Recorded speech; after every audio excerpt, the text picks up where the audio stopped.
এক গভীর বনের ভেতরে একটি চতুর শিয়াল বাস করত।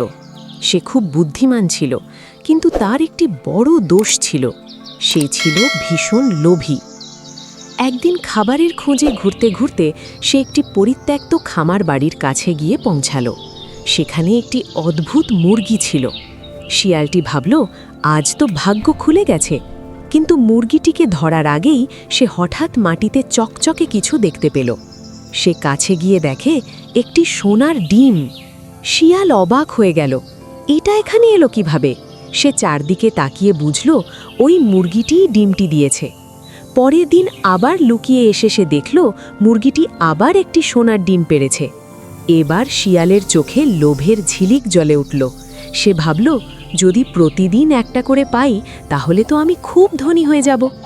এভাবে প্রতিদিন সে একটি করে সোনার ডিম পেতে লাগল।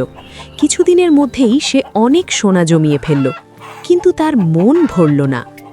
এক রাতে সে একা বসে ভাবতে লাগল, আমি প্রতিদিন একটা করে ডিম নিচ্ছি কেন? নিশ্চয়ই মুরগির পেটের ভেতর অনেকগুলো সোনার ডিম আছে। যদি আজই সব একসাথে নিয়ে নিতে পারি তাহলে তো আর অপেক্ষা করতে হবে না। লোভে তার চোখ অন্ধ হয়ে গেল। পরদিন ভোরে সে মুরগিটিকে ধরে ফেলল। মনে মনে বলল, আজ আমি সব সোনা একসাথে পাব। কিন্তু যখন সে মুরগির পেট কেটে দেখল, ভেতরে কোনো সোনার ডিম নেই। ঠিক সাধারণ মুরগির মতোই ভেতরটা ফাঁকা। শিয়াল হতভম্ব হয়ে গেল। সে নিজের মাথায় হাত দিয়ে বসে পড়ল। আমি কি করলাম? প্রতিদিন যে একটি করে সোনার ডিম পেতাম সেটাও তো আর পাবো না। তার লোভই তার সর্বনাশ করল। কিছুদিনের মধ্যেই তার সব সোনা শেষ হয়ে গেল, আর সে আগের মতোই দরিদ্র হয়ে পড়ল।